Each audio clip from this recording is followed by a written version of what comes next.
everyone, welcome back to my YouTube channel, and yeah, I am back with another video for all of you in which I am going to explain you the examples of exercise 9.3 of your maths NCERT book class plus 2. Okay, in this video I am going to explain you only examples, and अगर आपको ये clear हो जाती हैं तो आप questions easily attempt कर सकते हो. So I am taking the example number 4 in which you have to find the differential equation representing the family of curve. और आपको यहाँ पे y की वैल्यू गिवन है, y is equal to mx. अब आपने इन क्वेश्चन में करना क्या है, क्या निकालना है, डिफरेंशियल इक्वेशन बनानी है. इक्वेशन आपको पता है किस फॉर्म में होती है, इज इक्वल टू ज़ीरो की फॉर्म में होती है ना. क्या होता है इक्वेशन, इक्वल टू ज़ीरो.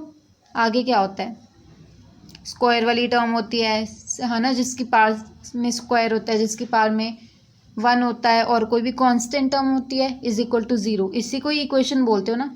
तो आपने इस फॉर्म की ही इक्वेशन बनानी है और आपको y की वैल्यू गिवन है which is y is equal to mx. अब आपने क्या करना है, सो लेट्स सी. अब आपको y की वैल्यू क्या गिवन है, mx. यहाँ से आप क्या करोगे, dy बाई dx की वैल्यू निकालोगे. क्या आ जाएगी, इसका डेरिवेटिव कर दो विद रिस्पेक्ट टू x. क्या आएगा, m. ठीक है, अब आपने यहाँ से m की वैल्यू निकाल ली. क्या निकाली, m की वैल्यू, dy ओवर dx. इस वैल्यू को इक्वेशन नंबर 1 में पुट कर दो. Put the value of m, put the value of m in equation 1. देखो आपने क्या करा, एक आपको टर्म दी हुई थी, उसमें से आपने ऐसा कुछ करने की वो वैल्यू आप दोबारा उसमें पुट कर सको. तो यहाँ से मैंने dy ओवर dx निकाल लिया, इसका डेरिवेटिव किया, m आ गया. तो m की वैल्यू जो आई आप ऊपर सब्सटीट्यूट कर दोगे. तो देखो क्या बनेगा, y इक्वल टू m की वैल्यू क्या है, dy ओवर dx साथ में x. ठीक है, अब मैं इसको इस फॉर्म में लिख सकती हूँ, y equal to x into d y over d x. कोई फ़र्क नहीं पड़ता. अब ये y की वैल्यू यहाँ पे प्लस में है, उधर भेजेंगे तो क्या हो जाएगा, माइनस में. y की वैल्यू मैंने उधर भेज दी, इक्वल टू ज़ीरो. क्लियर है, ये मैंने डिफरेंशियल इक्वेशन निकाल दी. Next is example number 5. इस एग्जाम्पल में आपको y की वैल्यू गिवन है और सेम पहले की तरह आपने डिफरेंशियल इक्वेशन फाइंड आउट करनी है. तो अब आप क्या करोगे, आपको y की वैल्यू गिवन है, यहाँ से आप निकाल लो dy ओवर dx. यानी कि इसका डेरिवेटिव करना है. तो डेरिवेटिव क्या आएगा, ये वाली टर्म का, a कांस्टेंट है, ये ऐसे ही पड़ा रहेगा. आगे ये क्या है, फंक्शन है, साइन फंक्शन है. तो इसको डेरिवेटिव करोगे तो क्या आएगा, साइन फंक्शन का डेरिवेटिव कॉस, साथ में ये bracket as it is. Clear है. इसके बाद आप निकालोगे डबल डेरिवेटिव. अब मैं ये डबल डेरिवेटिव क्यों निकाल रही हूँ, ये देखो जब भी आप क्वेश्चन करते रहोगे ना, इस तरह के क्वेश्चन करोगे तो आपको अपने आप ही आइडिया हो जाएगा कि आपने अब इस क्वेश्चन में आपको किस चीज़ की रिक्वायरमेंट है, अब आपने क्या करना है कि हम इक्वेशन बना सकें. तो ये अपने आप ही आपके माइंड में फॉल कर जाएगा उसी टाइम कि आपने आगे कौन सा स्टेप करना है, क्या करना है. अब y की वैल्यू गिवन थी, मैंने इसका एक बार डेरिवेटिव निकाल दिया. अब एक और बार मैं डेरिवेटिव निकाल देती हूँ, इसका डबल डेरिवेटिव कर देते हैं. तो क्या आएगा, ये वाली टर्म का डबल डेरिवेटिव, a कांस्टेंट है, ऐसे ही आगे आ जाएगा. कॉस का डेरिवेटिव क्या होता है, माइनस साइन, यही होता है. तो क्या आ जाएगा, minus a sine x plus y, x plus b, sorry. Clear है, मैंने ये डबल डेरिवेटिव भी निकाल दिया. अब आप क्या करोगे ऐसा कि इक्वल टू में ज़ीरो बने, कौन सी दो टर्म्स को ऐड करोगे कि ज़ीरो बने आपके पास. देखो ये आपके पास ये y की वैल्यू है, एक मिनट, ये मैंने इनको इक्वेशन नंबर का नेम दे दिया, y को 1 इक्वेशन नंबर दे दिया, इसका एक बार डेरिवेटिव निकाल तो इक्वेशन नंबर 2 का नेम दे दिया, और इसके डबल डेरिवेटिव को इक्वेशन नंबर 3 का नेम दे दिया. अब देखो आप ऐसा क्या करोगे कि ज़ीरो बने, मुझे यहाँ पे तो क्लियर दिख रहा है कि ये y की वैल्यू और इसके डबल डेरिवेटिव की वैल्यू सेम है, बिल्कुल सेम है ना। y की भी वैल्यू a sine x plus b, double derivative की भी वैल्यू minus a sine x plus b, यानी कि वैल्यू सेम है, बस साइन का फ़र्क है। यानी कि अब अगर मैं इन दोनों इक्वेशंस को ऐड करूं, y प्लस इसके डबल डेरिवेटिव को ऐड करूं तो 0 बनेगा। इसको और इसको ऐड करूंगी तो आपस में कैंसिल आउट हो जाएगा और इक्वल टू में 0 बन जाएगा। तो यही तो हमने इक्वेशन निकालनी है ऐसे ही, ठीक है। तो क्या करें, इक्वेशन को 0 के इक्वल करने के लिए क्या करें, equation number 1 and equation number 3 को मैं ऐड कर देती हूँ। यहाँ पे देखो मैंने 1 और 3rd इक्वेशन को ऐड ऑन करा दिया। जब हम ऐड ऑन कराएंगे तो y की वैल्यू ये है, इसके डबल डेरिवेटिव की वैल्यू ये है, तो वैल्यूज तो सेम है, प्लस माइनस माइनस होता है, यानी कि कैंसिल आउट हो जाएगा, 0 बन जाएगा। यहाँ पे भी 0 और राइट हैंड साइड पे भी 0। ये तो जस्ट मैंने वेरीफाई करके आपको बताया, तो आप यहीं तक भी छोड़ सकते हो कि इसकी 0 वैल्यू आ गई। क्लियर है, हमने इक्वेशन ही बनानी थी, हमने यहाँ पे इक्वेशन बना दी। Your final equation is this one. ये तो जस्ट मैंने आपको वेरीफाई करके बताया कि राइट हैंड साइड और लेफ्ट हैंड साइड इक्वल आ रही हैं। क्लियर है, okay. Now move to the next example which is example number 6। Let's see here, आपको एग्जाम्पल नंबर 6 में क्या गिवन है कि आपने डिफरेंशियल इक्वेशन फाइंड करनी है, और क्या गिवन है कि वो इक्वेशन किसको रिप्रेजेंट करती है, the family of ellipse having foci on x axis and centre at its origin. उनका फोकाई एक्स एक्सिस पे है और उनका सेंटर ओरिजिन में लाई करता है, और आपने एलिप्स की डिफरेंशियल इक्वेशन बनानी है, दैट्स इट। अब आपको इस क्वेश्चन में कोई भी y की वैल्यू नहीं गिवन, तो आपको ये अपने माइंड में थोड़ा लर्न करना पड़ेगा कि एलिप्स की इक्वेशन क्या होती है।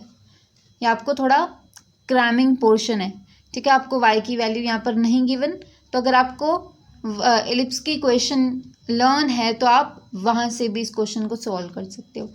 तो देखो एलिप्स की इक्वेशन क्या होती है, एलिप्स की इक्वेशन होती है एक्स का square upon a square y plus y square upon b square equal to 1।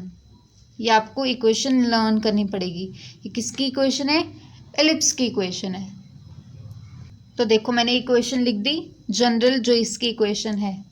अब आपने क्या करना है, एज यूजुअल क्या करते हो, जो कोई भी y की वैल्यू आपको गिवन होती है तो क्या करते हो, उसका डेरिवेटिव करते हो।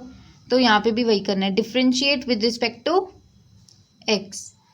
तो ऊपर वाली इक्वेशन को का डेरिवेटिव करो, क्या आएगा, एक्स स्क्वायर का 2x upon a square 2y, फिर y का डेरिवेटिव करोगे dy over dx upon b square. 1 का डेरिवेटिव तो 0 होता है ना।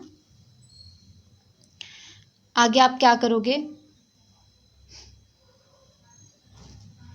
इसको सिंप्लीफाई करोगे इक्वेशन को। देखो मैंने इसको सिंप्लीफाई कर दिया, क्या करा, ये प्लस में थी वैल्यू, उधर जाके माइनस में हो गई, 2 से 2 कैंसिल आउट कर दिया, आपके पास ये रिमेनिंग इक्वेशन बच गई। उसके बाद आपने बी स्क्वायर को उधर क्रॉस मल्टीप्लाई में ले गए, B square upon a square, और ये वाई तो ऑलरेडी यहीं पे ही था राइट हैंड साइड पे, हमने एक्स को उधर डिवाइड में ले गए, और साथ में d y over d x तो है ही। तो आपके पास ये इक्वेशन आ गई। अब तो हमने एक बार इसका डेरिवेटिव करा और ये हमारे पास वैल्यू आई। अब हम इसका डबल डेरिवेटिव करेंगे, सिंगल डेरिवेटिव करने पे तो ये आई, तो डबल डेरिवेटिव करो अगेन इस इक्वेशन का। तो ये तो ऑलरेडी कांस्टेंट वैल्यू है, क्लियर है। एक मिनट, देखो अब आपने इस इक्वेशन को अगेन डेरिवेटिव करना है, तो मैं इस इक्वेशन को दोबारा नेक्स्ट पेज पे नोट डाउन कर लेती हूँ, वहाँ से आपको दोबारा बताती हूँ। ऑल राइट, अब इस इक्वेशन को आप अगेन डिफ्रेंशिएट करोगे तो ये तो ऑलरेडी कांस्टेंट वैल्यू है, तो इसका डेरिवेटिव क्या हो जाएगा, 0। और अब आपने राइट हैंड साइड को सॉल्व करना है, इसका डेरिवेटिव करना है, तो यहाँ पे प्रोडक्ट रूल लगेगा। डेरिवेटिव करते हो ना प्रोडक्ट रूल का, क्या होता है formula, first term as it is, second term का derivative plus second term as it is first term का डेरिवेटिव। तो वही फॉर्मूला यहाँ पे अप्लाई करके आप डेरिवेटिव करोगे। देखो first term same, second term का डेरिवेटिव करोगे, इसका डेरिवेटिव करोगे तो डबल डेरिवेटिव आ जाएगा, plus second term as it is, देखो second term as it is, first term का डेरिवेटिव। अब आपने फर्स्ट टर्म आपके पास ये है, आपने इसका डेरिवेटिव करना है y अपॉन एक्स का। ऑल राइट, तो ये वाली टर्म का आप डेरिवेटिव कैसे करोगे, आपने इसका डेरिवेटिव करना है ना, तो कैसे करोगे, यहाँ पे डिवीजन रूल लगाओगे। डिवीजन रूल लर्न है ना आपको। डिवीजन रूल में क्या होता है, ये फॉर्मूला मैं अप्लाई कर रही हूँ यहाँ पे। जो डिनोमिनेटर में वैल्यू होती है उसका स्क्वायर कर देते हैं, डिनोमिनेटर वाली टर्म को ऊपर एज इट इज, न्यूमरेटर का डेरिवेटिव, तो न्यूमरेटर में y है तो इसका डेरिवेटिव करोगे dy ओवर dx, माइनस ऊपर वाली टर्म सेम, नीचे वाली टर्म का डेरिवेटिव, तो क्या बन जाएगा x dy over dx minus y upon x square, यही बनेगी ना टर्म।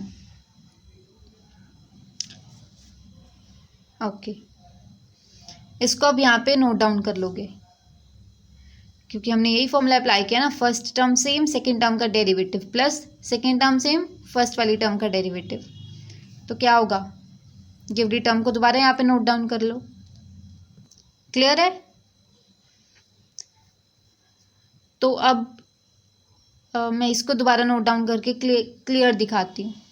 देखो मैंने आगे कुछ भी नहीं किया, इसको ही मैंने रीराइट कर दिया है। क्लियर है। आप इसको यहीं तक भी छोड़ सकते हो, आपका कोई गलत नहीं होगा। Okay, this is your final answer. Now move to the example number 7th,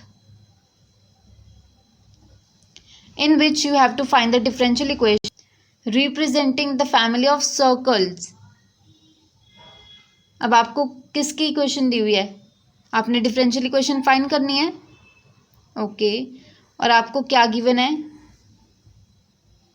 वो इक्वेशन किसको रिप्रेजेंट करिए, सर्कल को, और सेम आपको यहाँ पे y की वैल्यू नहीं गिवन, तो आप क्या करोगे, सर्कल की आपको जनरल इक्वेशन पता है वो पुट कर दो यहाँ पे।